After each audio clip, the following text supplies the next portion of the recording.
I'm Brent Leary, Paul Greenberg. and we are live. At least that's what it Alive, just too. told me. That was the first time I Oh, saw that. Usually, I don't see the "You are live" thing pop up, but it did. So, who you know what are that we? reminds me of too? What? Going back to my childhood, the early days of watching football, the NFL on CBS. Brent Musburger, you are looking live at the Los Angeles Coliseum. Memorial. Yeah, I got to make sure I said Memorial. you are looking live at the Los Angeles Memorial Coliseum as the Los Angeles Rams host the Dallas Cowboys in the National Football Conference Championship game. Wow.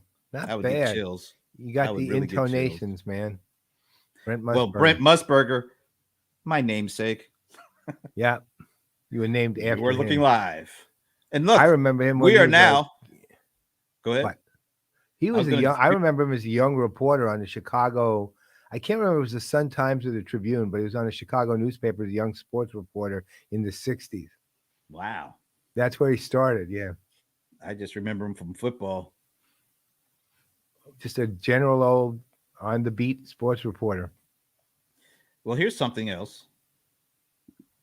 We are looking live at Sven's Shut up. Dan. comment of the day. Wow. Sven, you rock. Beneath Who did that song? Shut up and That was dance. the real song or the band that we did. Pega did the one we used. I The mean, one yeah, that besides Pega, but I don't remember who who really? did the real one. It's a good question. Now I'm going to look it up, of course. Oh, wait. Do you know what he was saying after that? Yeah, well, that's Irish or Celtic or something. So, so the song is from. It looks like a group called. What's the name of the group? Walk the Moon. Walk the Is Moon. that right? Yeah, in 2014. That seems to be the first iteration of it. Wow, I thought I heard that song like when I was in my prime. It's well, that was 2014, right? Sure. I think That the language Sven had that in is it's either Irish or Celtic or Welsh or something. It's one of the three. okay. Sven, you got to let us know which one it is so that we can I move think on. I'm right. All right. Irish. So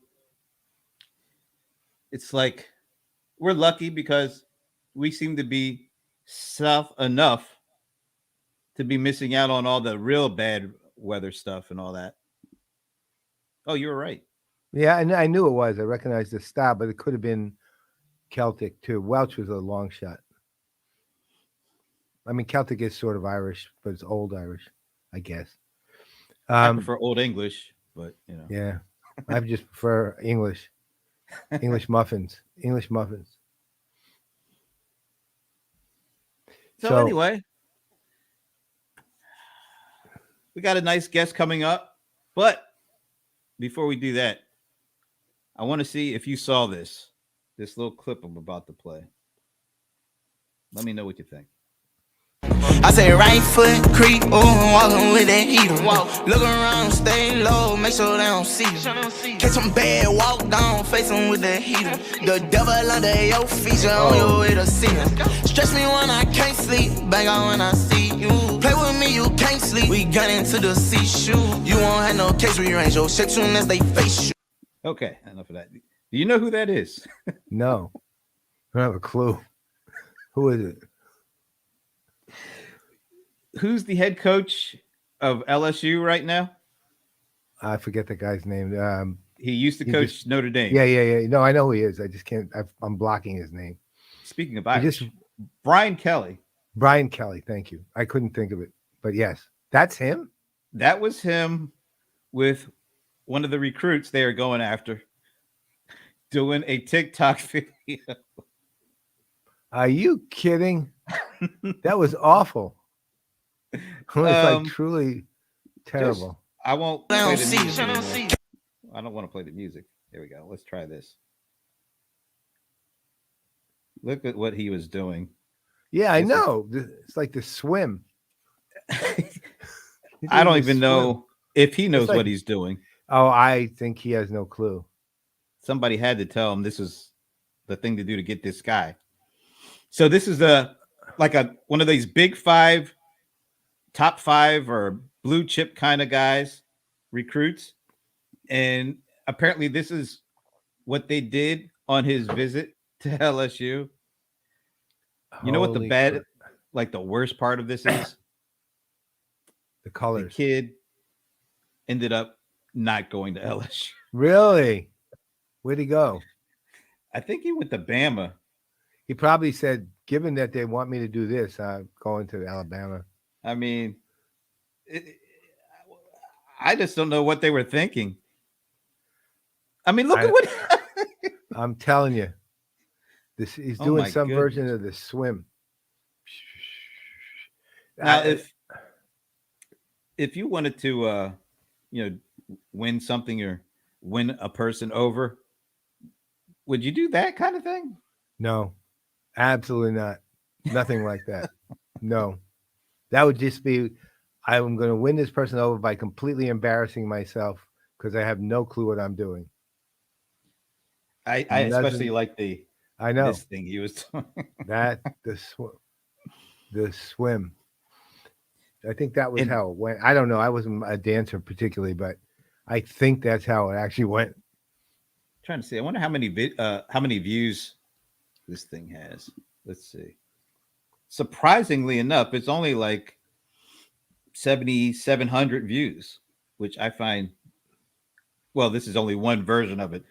There's several of uploads there, and I don't know how many he's got on TikTok, but that just caught my attention. I was like, "You got to be Oh kidding my me!" God, that is horrific. And I will never unsee it. And he will never live it down because once it's out there forever. That's right. Congratulations, Brian Kelly. You have definitely eliminated all future jobs. So hang on to LSU tight. For real. All right. I just had to play that because I thought that was funny. Insane. You know what else is insane? Have you Mm-mm. seen, I guess they call themselves Meta, their stock price? No, what is it now? Well, they announced earnings yesterday. Not happening, They're Rebecca. I couldn't do it then. I didn't do it right anyway. no, neither did he. So, um, at last I looked, Meta stock price is down 25% today. And what's it down to? Like 12 million a share or something? Well, the fact that it's down 25% in one day is incredible. You know what? The I don't. You know, it's funny you said that. It's interesting you said that. Actually, I was thinking about that the other day. Is the market itself seems to be almost totally disconnected from everything. It just sort of does its own thing, while the rest of the world is reacting in ways that in the past would have actually you would have seen aligned with the way the market was going. Now, market goes up, the world goes down. It does. I mean, it's just I don't know what to make of any of those things. That's why I'm not a financial analyst and never will be, because I just don't know what to make of that. It just seems to be at the level of such pure speculation at this point that I'm not sure how the world impacts anything. Yeah, and tomorrow Meta may be up 25%. Well, Probably not. Facebook. So nah, I was going to say that probably not is right. But then I was looking at what's one share of Google now? It's like 2,900 and I don't know what it is today, but it's almost $3,000 a share. Well, remember I was telling you that they had their earnings come out. I believe they made 75 billion in revenues this past quarter. Yep. Sounds awesome. But Apple made 123 I billion. know. And the other thing I saw a notice on, I think it's a comment Bob Evans made somewhere about, or a headline which was like, Google may Google loses billions, but so what? Oh, I saw that loses billions on Google Cloud, not overall Right, on the Google. cloud, right, on the Right. cloud. So, but so what? That was the actual comment, which again, that kind of goes to the heart of all of this is, we have to kind of redefine how financials attach to the rest of the actual events in the world and things going on, because I don't Well, think it's all that aligned anymore. it's it's so what because the other parts of the business is Uh, funding Google Cloud right. basically. Just like And who? AWS funds a lot of Amazon stuff. Yeah, that's true. I mean, no, and I'm with you on that. So, um, I mean, I get the point. It's just I've never. When do we get to a point where loses billions is a so what, no matter what? That used to get people fired. And the funny thing about it is I think Google actually beat revenue estimates by $3 billion. Jesus Christ, it's amazing, And I think it absolutely still amazing. went down. So So, before we get on, I do want to have a sort of talk about a watch list teaser thing oh for cool. the 24th show. I was thinking about. So here's a watch list. What I'm willing to say as I progress through the watch list submissions, I am working to be done by a week from tomorrow. That's the plan, and my calendar is mostly clear to do this. All right. So a couple of things have become very apparent in the course of this. Um, Number one, just so every watch list, there are, let's say, at the stage I'm at, on the whole, against prior years, there are genuinely considerably less winners than there have been in the past. Part of the reason for that is I upped the ante in multiple ways. There's a lot of things that did or didn't happen that are not in the that I was looking for, that were not in the questions directly, and that some companies did and some companies didn't do, or some companies shouldn't have done but did, et cetera, that were involved in the scoring. And third was, when the time comes on the reveal show, I'll talk to the detail of this. There's one or two questions that had very heavy weights that the bulk of the companies um, answer was, let's say, not sufficient to do well. And I'm saying the bulk of the companies, which is a trend, a bit of a trend. And when the time comes on the show, we'll talk about some of that. But it's been fascinating.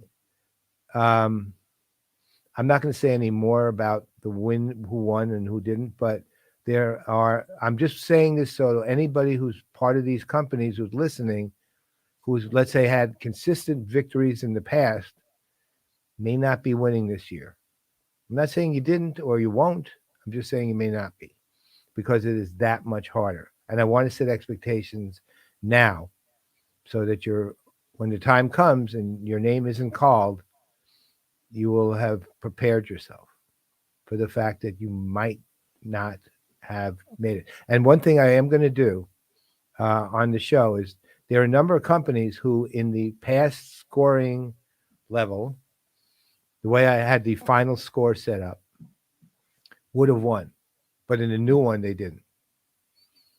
So we might, and I'll Brent and I will talk about this, of course, but before I do this, but we might reveal the names of who those were. Again, they would have won Wow. last time, but not this time. So there you have it. I'm just setting some expectations and laying out a few things. Very intriguing this year, I have to say. And you have your three categories still. Yeah, elite, um, with this winner. So there's essentially, if you count the could have but didn't win, in because the prior years, there's actually five. There's didn't win, would have, but not this time. Winner, winner with distinction, elite. Those five. And I will tell you this: we'll see. The last time there were no elite winners. Was that the first time there was no elite winners? Yep, very first was 2020. Because keep in mind, is watch list 2021. No, watch list 2020, which was based on 2019, pre-COVID. Right, 2021 we didn't do it because of COVID. This time, one of the questions in the watch list questionnaire was, what was your pandemic response? And there was some detailed sub questions with that. So that was an additional new question, and that was it's a heavy hitter. So there was a bunch of questions like that, this year that were different, and some tweaks to almost all the prior questions based on the way things are in the world at this point, and different weights and so on. That sounds like a good fake prop bet. Not a real bet, but a fake prop bet. Like the over under for how many companies actually make the list. Okay. Well, we can That'll be one. Okay. And keep in mind, everyone, you're working on a base of 59. I'll tell you that. 59 companies. No, okay. So we'll have to set the over under for number of companies that actually make it at some point in time. Well, you can't do it, but I can do it. Yeah. Otherwise, we'd make it real, and I'd clean up and retire immediately. I think our guest is in the green room.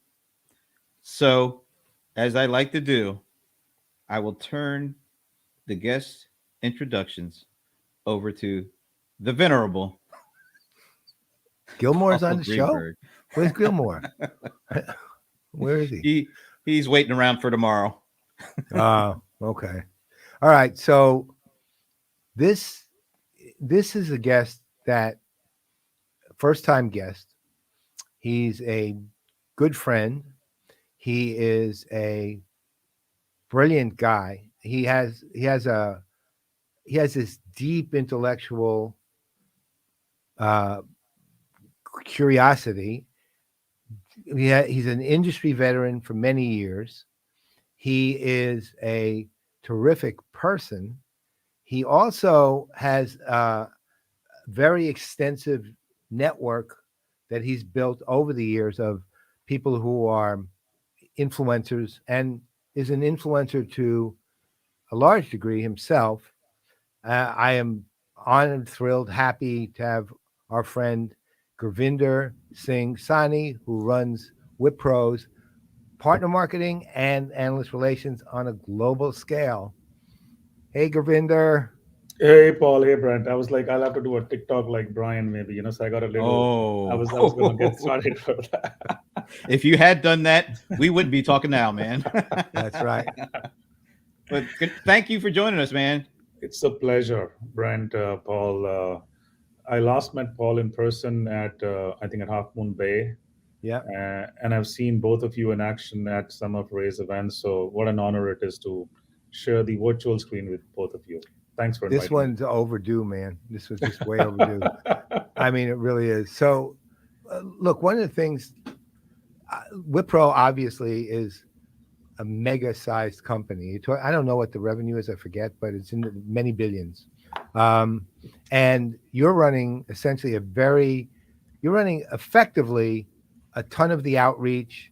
You're running also a important revenue producing piece of Wipro's business. You're running, but also you managed to kind of put yourself out there as a thinker, as a real thinker, someone who actually can see the bigger picture, can identify the strategies, can look at the trends, can do all of this. So why don't you talk a little bit about where you came from and like the job, and just to kind of take us through it all, so those who don't know you can meet you. No, first of all, thank you. I'm not worthy of all those words, Paul, but since you are saying it, so there's something that I may be doing right because you have that reflection of me. And thank you for the question. So I started, I think the curiosity comes from how my work at Wipro evolved. And I've not told many people, but my first job at Wipro was actually to as a telemarketer. I joined a project. I was doing my MBA, and I had an opportunity. I did a walk-in, and there was this new thing about the BPOs or call centers that were opening up, and I kind of cracked the interview. And they said, "Why don't you join? It'll be a night shift, so you can do your college in the morning, do night shift." And it started as an experiment where I thought I'll learn the accent, I'll get trained on the maybe getting an insight on what does it industry look like. And the fascinating part is I joined and I never left, right? So I've spent more than 18 plus years at Wipro. And that's another fascinating part about Wipro, that you can really grow internally, make big moves, from a telemarketer to what I do now. Um, so coming back to the curiosity part, yes, I was a telemarketer, but that was not my vision of what I wanted to do. It's a great job. It trains you, the kind of pressure that you face. But my objective was to make a big difference. Own a function of my own. And things happened. The company that I joined got acquired by Wipro. That's how I came to Wipro, and I kept going up the curve. So my last job in BPO was as the service delivery head for a 3,000 people team. So at a very young age, I started managing people, and these are young people, who are right fresh out of college, turning into the call center kind of work environment. It's very tough in terms of, and for a lot of people, it's a stopgap. And you also want to ensure that they build their career. This may not be the ultimate objective. So it's fascinating in terms of how I managed through all that. Then there's an opportunity that came up. Uh, in an internal training, we used to have a residential training where I was called for 3 days to go to a place where we had ex forces, army officers training us on leadership. Right, it was pretty fascinating. And at that training, I met with my future boss for marketing, because he and I connected. He loved what I was doing from an operations perspective, because PPO is all about operations, and I ended up moving into marketing and changed my city. Started working in the executive office as someone who was going to launch the leadership branding. The objective was that, hey, come in, and if we have a leader who's leading manufacturing, how do we ensure that he or she becomes visible in that area? That's where my relationship with the analyst and influencer community started. And yeah, so I think after doing that, I ended up working for in a chairman's office. um, so I got exposure to traveling to Davos, was fortunate enough to make friends with Ray, Phil, all the industry stalwarts, and then moved to the States about 8 years ago. And now where I am, I lead analyst relations globally. And I also had a stint as the chief marketing officer for Aperio, which was the Salesforce company that we acquired, and then took over partner marketing about a year ago. So right now I'm focusing on ensuring that um, we perform well on the analyst rankings. Maybe I can talk a little bit more about how do I see the future of this role, Hmm. and then I also focus on partner marketing, working in our chief growth office. So that's about me. Long story. What? What? No, that's. But what? Also, the other thing is you're dealing. I mean, which I'm guessing a lot of people who are listening in know this, but because Wipro is hardly an invisible company, but the scope you're dealing with is just staggering. I mean, Yeah. it's not like even big; it's staggering. So, what give people a sense of how big what Wipro really is, right? Because I think people in the U.S., of course, being pretty much U.S. centric, Yeah. um, are seeing Accenture and Deloitte, but Wipro dwarfs them too, right? So, Yeah, no, absolutely. I think if I look at scale, so we have about in the latest quarterly results, we have about 231,000 employees globally, and our presence in is about 67 countries across the globe. Our revenue for last quarter was 2.64 billion. Majority presence comes from Americas, but a big footprint of about close to 30% in Europe, rest of it in EMEA. I mean, it's a company that's we in fact celebrated our 75 years of existence last year. It's been there for 75 years. How it evolved, right? It was started as a vegetable oil company back in 1945, right? No kidding. And from there it has evolved into what we do today. So to your point, yeah, it's a household name probably in India, but I think we're getting recognition across the globe. In fact, if you saw the brand finance rankings, we are now among the top five strongest Wow. brands when it comes to ID services. Wow. Yeah, I'm sure a number of people did not know that before you just said it, which is and like you're all 67 countries. First of all, I didn't even know there were 67 countries, so that's just me. Um, but throughout the pandemic, having that kind of footprint Yeah. and it's just not the breadth, but it's the depth. How did your country, I mean your company, react throughout all the 67 different countries, because every location Yeah. had a different experience and is continuing to have a different experience.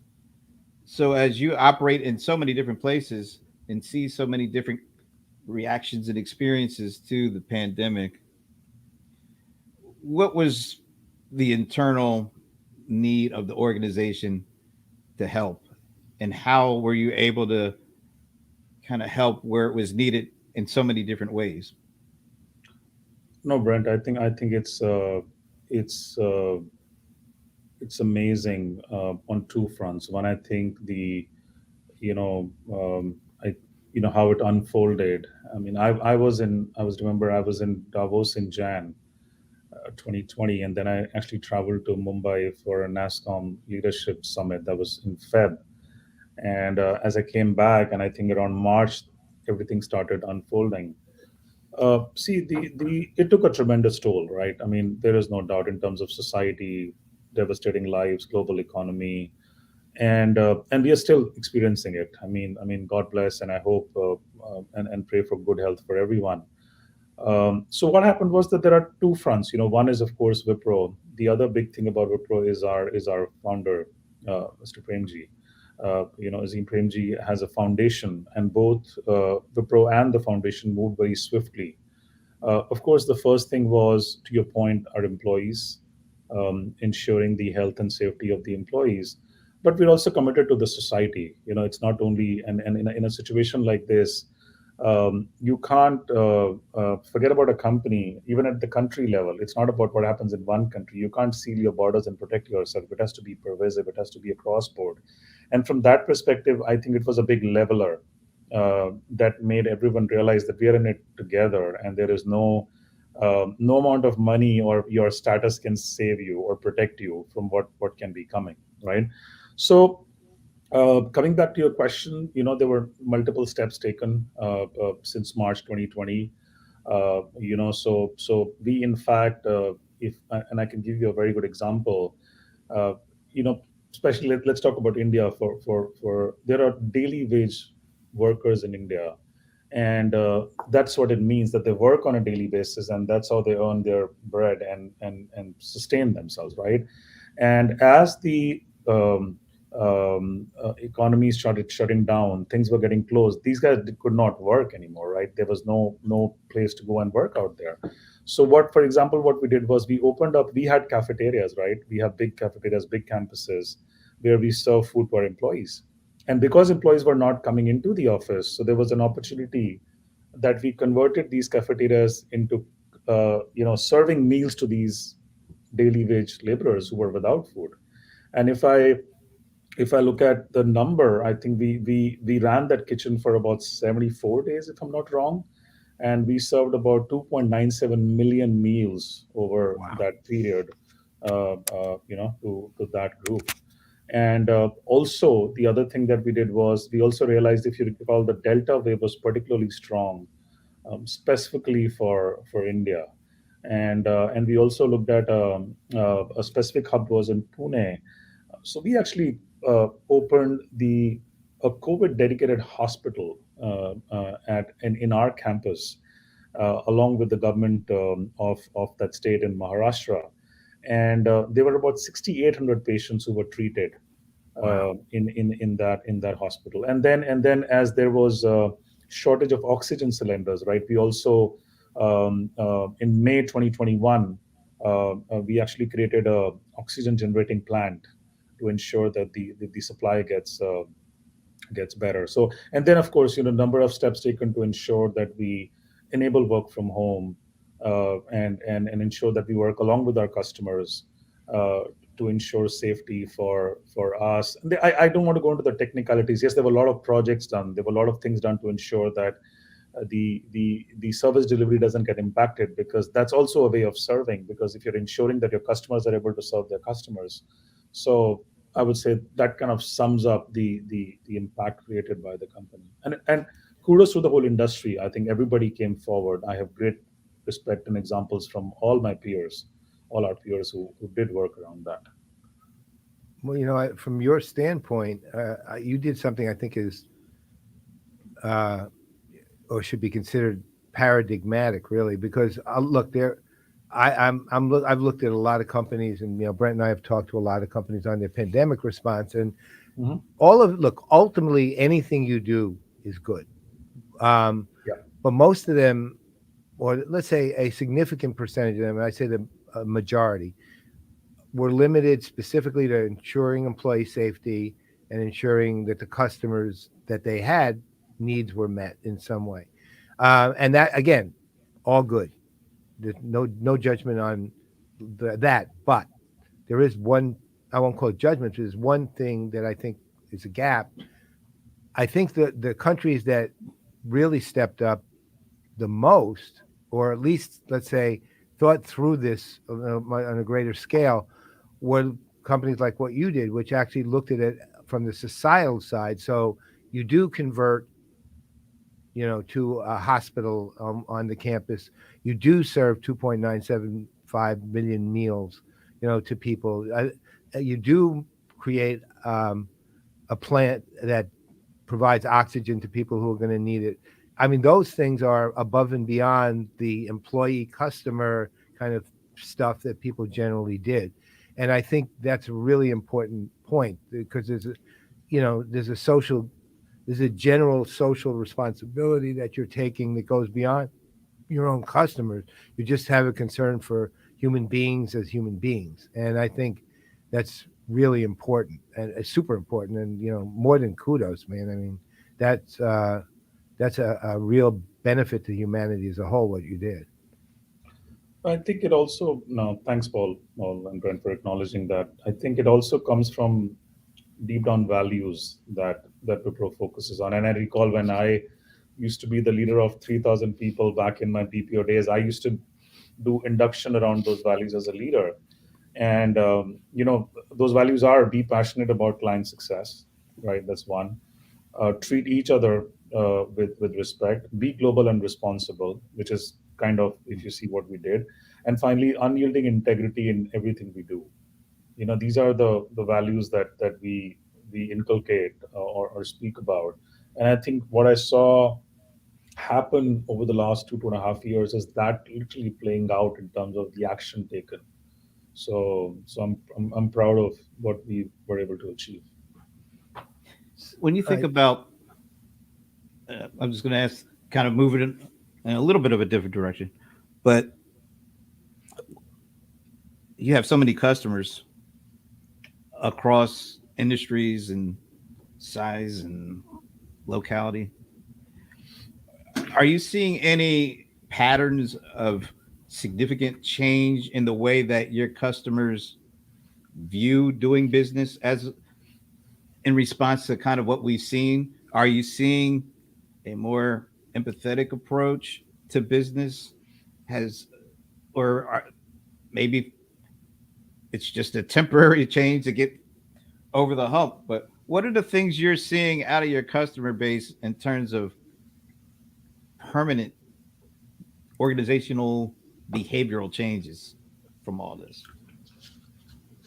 I'll try to answer that question, right? And both of you know it better in terms of overall industry perspective. So we have about 1,000 plus customers globally. I, I, a part of the change is permanent. I feel that the aspect of, and I know that Tiffany Boa, I think she published a paper on why EX and CX is not a virtuous cycle, and you have to focus first on employee experience and then it goes to customer experience, right?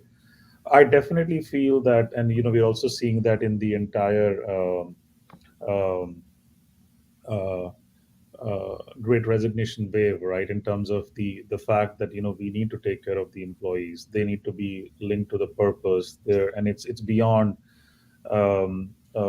just the dollar or my take home. There's a larger purpose that I need to be aligned to, right? So I definitely see more focused approach from that perspective.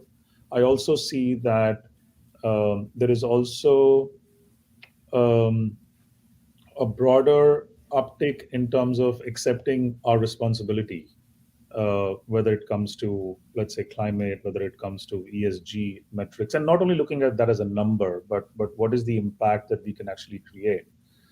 And we are also partnering, for example, Wipro is part of the Net Zero Alliance. And you must have seen a number of announcements. We are strategic partners with World Economic Forum, and I'm seeing a lot of companies investing in that area, paying attention. So that's one big shift that I'm seeing, and I don't think it is a temporary shift, because that defeats the purpose of why you're doing it. So I see some of these changes as more permanent, and I think the other thing that I'm seeing is uh, the impact of what you're doing for your customers. How does that impact your own employees, right? I'm also seeing a realization from that perspective. I would say we are more global. Everybody is looking. The outlook has become more global in terms of whether it comes to sourcing, whether it comes to delivering. Those are the broader things that I can. And of course, there is clear acceptance of uh, that we need to go digital. I mean, we can't afford to just sit in our own silo. I mean, you will perish if you do that. So those are the broad trends that I can speak to. Let me take this in a totally different direction, because normally we don't talk about this on the show because we don't have people with this kind of depth on show on analyst relations, right? Because look, obviously Brent and I are pretty much deeply involved in the analyst side of analyst relations, and we see also, and of course I see this in the watch list submissions too, but we see the different types of strategies and programmatic thinking out there. And what, if I'm looking at things as a whole, there's still a lot of very, let's call it, retrograde thinking when it comes to AR, which is, and again, this is without any disrespect to Gartner or Forrester, but the thinking is only Gartner and Forrester matter. Nothing else does. That's the way the world is. Now, look, we're independents, but I'm not terribly defensive about this. So I'm not really taking offense and trying to defend our class of analysts or anything like that. It's just the world is, different now, and a lot of it goes to all the things we've already just talked about. So where do you see, or first of all, what's your strategy when it comes to analyst relations? Secondly, where do you see all of it going? Because, regardless of anything, it's not a fixed point, right? So Yeah. what's your take on all of this?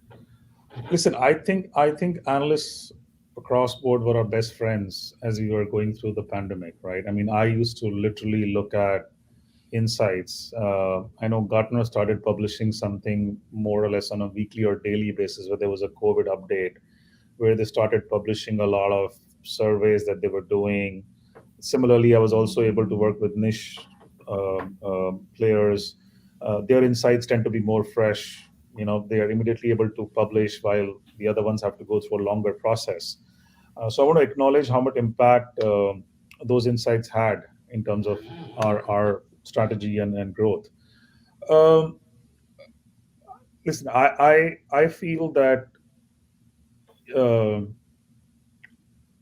AR is a very strategic function, right? It's more than focusing on the rankings. It's more than focusing on where do you land in that quadrant. That is important, but that's not the end of it, right?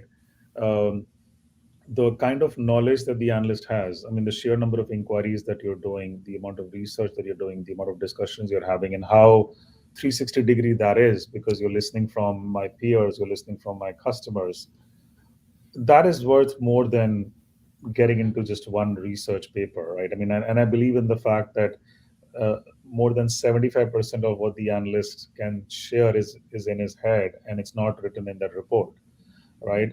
And my strategy has been to look at the number of inquiries and briefings that I'm doing, and I literally track those. Thanks to, I can do a shout out to Architect. I think Air Insights is a great tool, which we implemented. I still recall. I think the founder at that time, I was still in Bangalore. I had not yet moved to the States, and I called him, cold called him, and I said, I hear you are the CRM for AR. Can we start working together? And I still work with them. I know they've come a long way. So for me, the value lies in those inquiries that we do, and we also ensure that we take there's a feedback loop. It's just not enough that I'm not playing a connection game here. That okay, there's this inquiry. Let me figure out. Oh, this is the analyst. Let's just make the connection and walk out. My team ensures that we do it end to end. What was the feedback? Was that discussion helpful? Was that discussion helpful for the analyst? Was that discussion helpful for our leader? And then I think having worked on that for about last 7 to 8 years really helped me evolve a process, a structure, where today I'm happy with the fact that I contribute to strategic planning for almost all the units here. And we have aligned analysts. There is something that Gartner does best. There is something that we can do with others, and I think it's about ensuring that you make your plan basis the needs on both sides. Right. It's also important to understand what the analyst is looking for. I have to be able to contribute to their research. I have to ensure that if he gets on a call, he or she learns something that can go back into the research that they're conducting. Similarly, on the other side, for the business leader, it has to contribute to a question, either a POV that goes in favor of what he's trying to do or against, and that becomes a kind of a guiding path for him, saying, listen, tweak it a little. This is not what the customer is looking for, or this is a great direction. Go ahead and implement. So I think the feedback loop and ensuring that we focus on those numbers. Everything else is I remember back in the days, I had to focus on dots, right? I mean, where is the dot landing? Why is it not there on the top right corner? And my thing was that to move the dot, stop going after the dot, right? I mean, you have to think of the larger relationship. You have to talk about, am I projecting things in the right way? Am I sharing what is relevant? Am I just too pointed in terms of my relationships? Those relationships are only led by analyst or writing comparative reports. There's a bigger world out there, the analysts that you need to connect with. So I think that's what I would say, how the function has evolved for me. And I was lucky to have corporate not leadership sponsorship. Last year has been great. I think we were able to really go out there, talk about the acquisitions that we've done. Numbers are good under the leadership of our new CEO. I think we're doing some amazing work in terms of putting brand Wipro out there. So I need some water. here's another related question, though, Mhm. from that, because I mean, look, I have my own, how would I put it, my own polemics around this stuff that I'm always waging with them, which is, there's the Gartners, Forresters of the world, they serve a purpose and a function. The constellations of boutique firms that are kind of half analyst, half market research serve a function, and then the independents serve a function, right? And each of them is different. I mean, look, if you're dealing with just straight customer references, it's going to be Gartner and Forrester without any question. I mean, but the thing that, for example, independents do is we can influence markets, Yes. right? That's where it is. We influence markets. We may not influence customers as much as Gartner Forrester, but we can actually move markets, and we have. All of us have done at some level. You know, Brent and I and others in the CRM, CX, etc. space have moved that market, m- probably even as much as or more so than Gartner and Forrester. So there's a purpose to each group, and but there's also another thing beginning to kind of emerge. And I actually was on a call this morning with a major vendor, one of the largest, and they asked me about this too, Hmm. which is influencers who are not analysts, right? Which is another area that we have to, and they're not talking about, TikTok influencers. They're talking about, you know, the people who are going to influence buys. Like, for example, a good example of an influencer who's not an analyst is Rachel Happ, right? Rachel, of course, being community focused, and she's my go-to for communities, right? And or an influencer who influences influencers, like Hmm. which is like Bruce Colbert, who a lot of us know, right? The thing with Bruce is he knows more about business than all of us combined, right? But the reality is he doesn't write, Yeah. right? So he's not well known in that way. But any analyst who knows Bruce, any influencer who knows Bruce, and Bruce says, do something this way, we'll do it that way because we Right. trust him at that level. And there's Right. groups of people like that who impact hugely, but don't have necessarily the public visibility that say me or Brent has, right? So those, but that is a growing Yeah. concern, and companies like Salesforce have figured that out a long time ago, actually, in their case. But most companies don't; they're not even at the level where they get beyond Gartner or Forrester yet. So the question to you is, how do you think about that? Because I think Yeah. that's an area of let's say activity and growth, but it's got to be kind of shaped better right now as far as programmatically. Fascinating.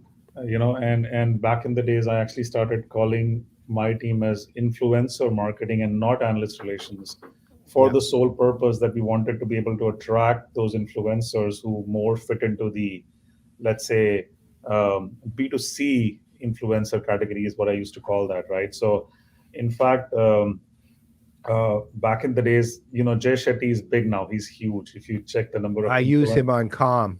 He's right? one of my guys on Calm. Calm, that Yeah, app for meditation. right. So, He's one of the people I listen to. So Jay and I, in fact, he recorded a video for my kids, because when he started out and he was in New York, and I think he had moved from London to New York, That's cool. we actually did first set of things with him, Paul and No Brent. So kidding.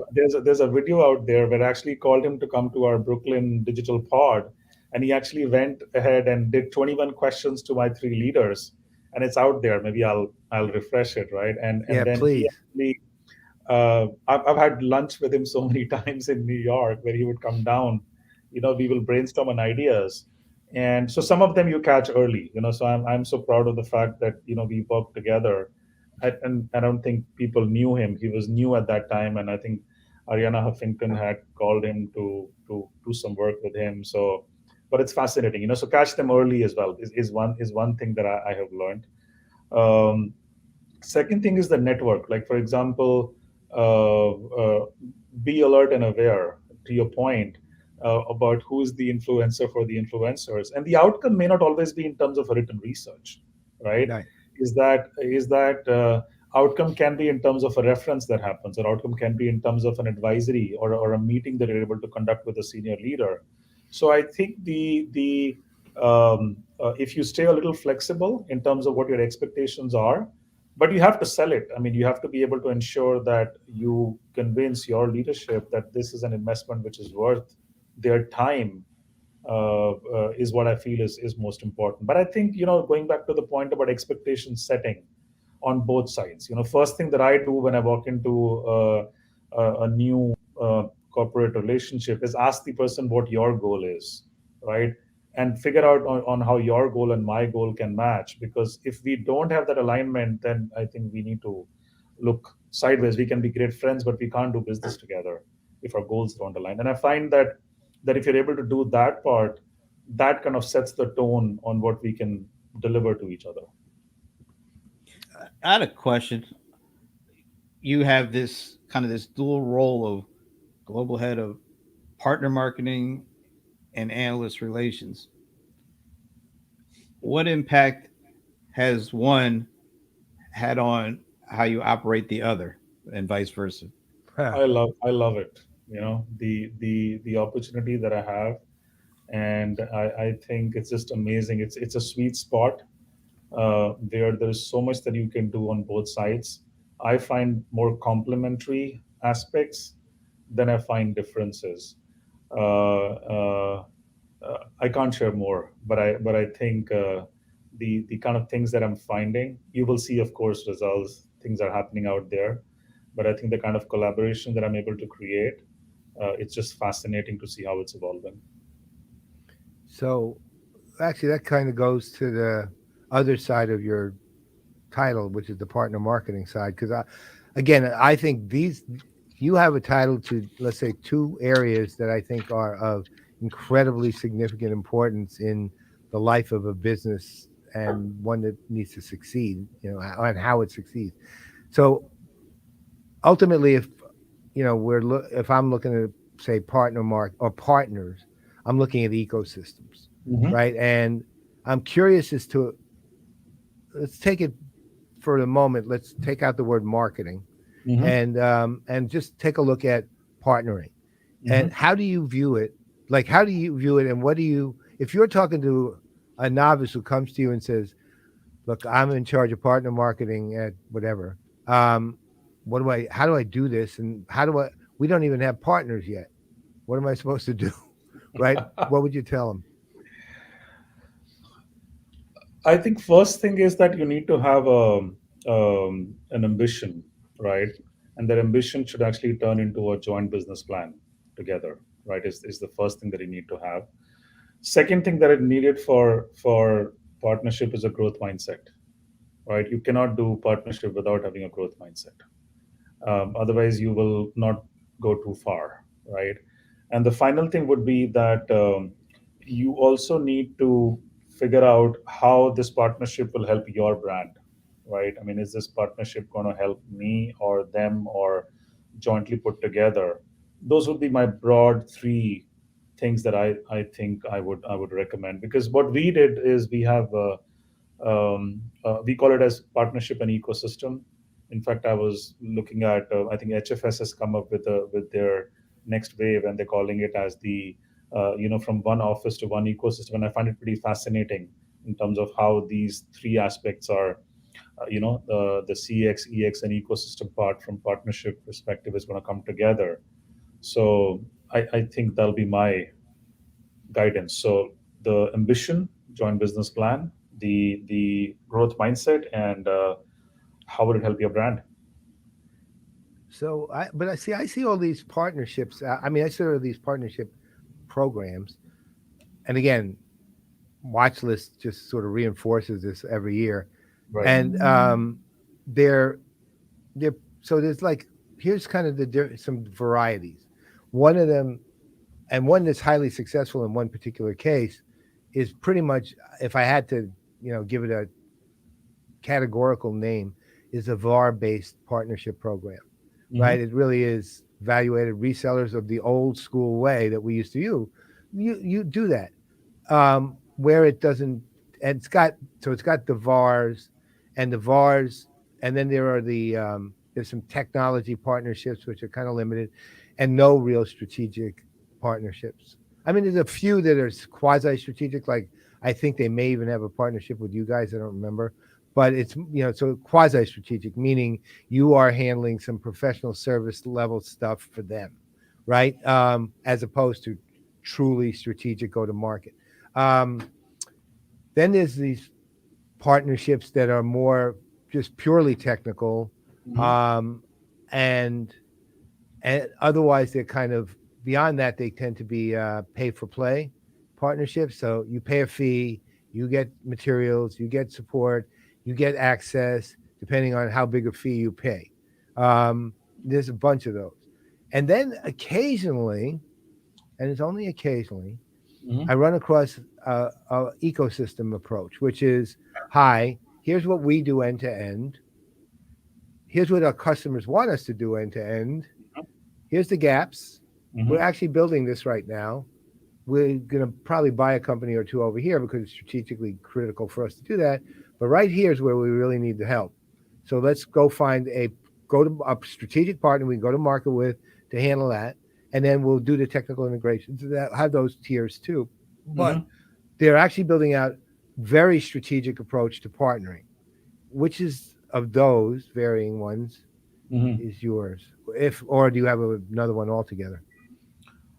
See, I what is playing out for us is the cultural part in terms of the fact that are the from a culture perspective, how much do we match with each other? What is their vision? What they want to do? I would say our most successful partnerships are where there is a clear match there, right?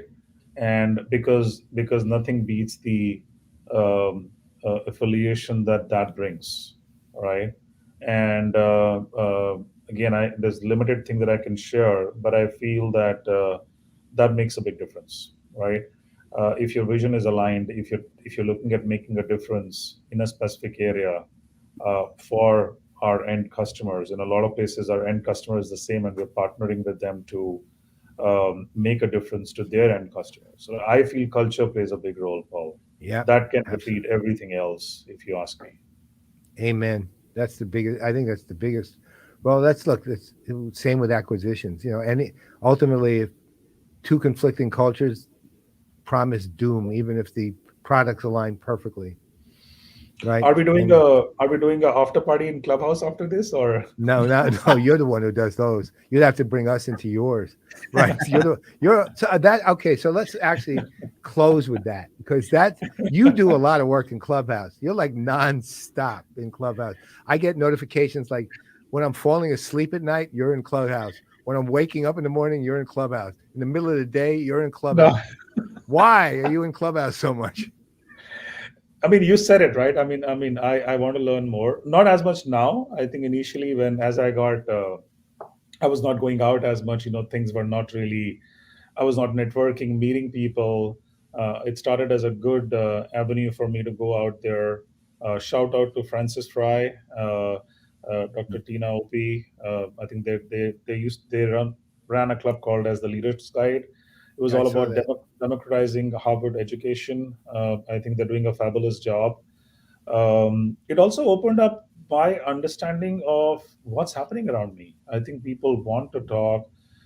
It was a big help. I remember running rooms where we were actually getting oxygen cylinders for people in India, right? Really? Yes, yes, there were help rooms like that. And in the middle of the pandemic, over weekend, we used to run these rooms where we could collect money and how we could contribute. So adding your own voice, adding your followers, seeing what you can do. I think I saw a big wave.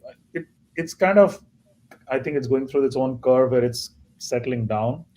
But it was a great avenue to meet new people, to network. There's so many people. There's something called as IRL for Clubhouse. So let's say if I've never met Brent in person, we only met on Clubhouse, and then we meet in real life. There are those IRL get-togethers. I haven't done one yet because everybody that I know is Wait, so uh, you actually meet the person in real life and then broadcast into uh, Clubhouse?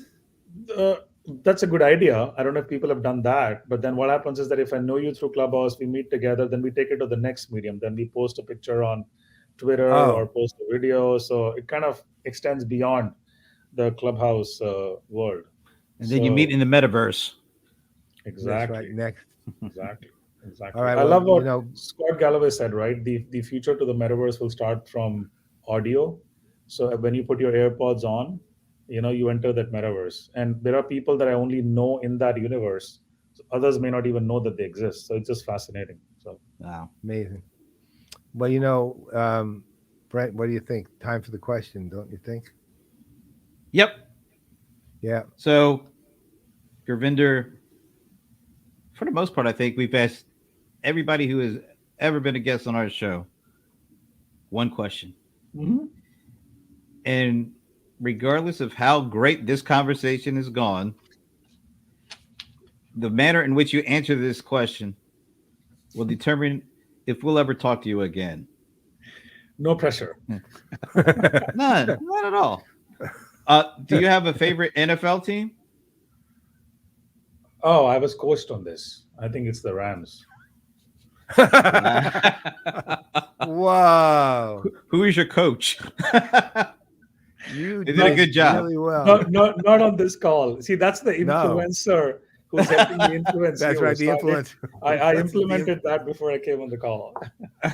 Whoa. Well, that influencer was absolutely correct. That's pretty much the best answer you could give. I was about to say that literally like guarantees you a future appearance on the show. Oh, by the way, our buddy Sven, whenever you mention the word clubhouse, he starts going into fits. So that's Absolutely he's hates it. not a fan. There it is, Sven. So, So wow, Sven and you I need to nailed it. connect together in a room on Clubhouse. Then I need to convert. All right, Sven, the challenge is there. The gauntlet has been thrown down. That's right. You gonna do it? You gonna do it, Sven? Come on, man. Let's see your answer. Who was coaching? Who was coaching? I don't know. It wasn't me. It was what? That No. wasn't No. me. That's a secret. Well, I know who your go-to would be most likely, given where I always see you. Right. Right. So No, there's you don't see me in a lot of places. A lot of no, that's what I'm saying. I would guess no, so Sven won't do it. Ah, boo. Twitter Come on, Spaces. Sven. Let's do Twitter Spaces. That's the same. How about thing. yeah? Okay, there you go. Twitter Spaces, Sven. That's the baby steps version. Doesn't LinkedIn? Isn't it going to be rolling out its own audio thing? Yeah, I I've heard never that. seen something like I think they will. Listen, That'd be- social audio is a medium, right? I think it's easier. You don't really have to come in front of the camera. All those things work. Yeah, and it's about the No, community, right? If you're hanging in the right, listen, if you have the right set of people that you follow and you hang around with them, I think that makes a difference. Apparently, Sven wins credit for letting you know what the answer is. Apparently, Oh, Sven's claiming that he told you by That's writing it in the comments. No, and he he got likes he got- LinkedIn better too. Gurvinder clearly got coached somewhere. I think I know where. I think we have a good idea. Anyway, it has been a real pleasure. It's And amazing. due to your correct answer, we will definitely look forward to having you back with us. You killed it, man. It was awesome. And as I said, way overdue. Well, Paul, thank you. Absolutely. Thank you. I think let's do it. Like I said, IRL. Next meeting has to be in real life. So Okay. stay healthy, stay safe, stay We- warm. It's pretty cold where I am. So You're in yeah, New York, though, right? hope to meet you soon in person. Oh, it's soon enough. It will happen. Absolutely. Big hug, buddy. Oh, yeah. I always think that you guys are going back to what's the Black Panther place? Would What you do you do mean? that? Oh, I always think you guys go to Wakanda. or Wakanda, something. yeah. Yeah, we'll hop our jet and go back shortly. All right. Well, stay safe up there because aren't you guys supposed to be getting some of that kind of icy, nasty weather? Not as much. I think we already got a lot over the last weekend, so we're sending it some other places. Sending Alright. the rest north. Take All care. Thank you, my right. friend. Bye bye. Bye. Yeah, we didn't even do our regular send off, but that's Well, okay. we can. We can still do We can it. still do it because Yeah. I've got it queued up now. Okay, I'm ready then. So, on behalf of Gurvinder, I'm Brent Leary. I'm Paul Greenberg. There's Minnie. We'll see you later next week. Take care. Bye, Minnie.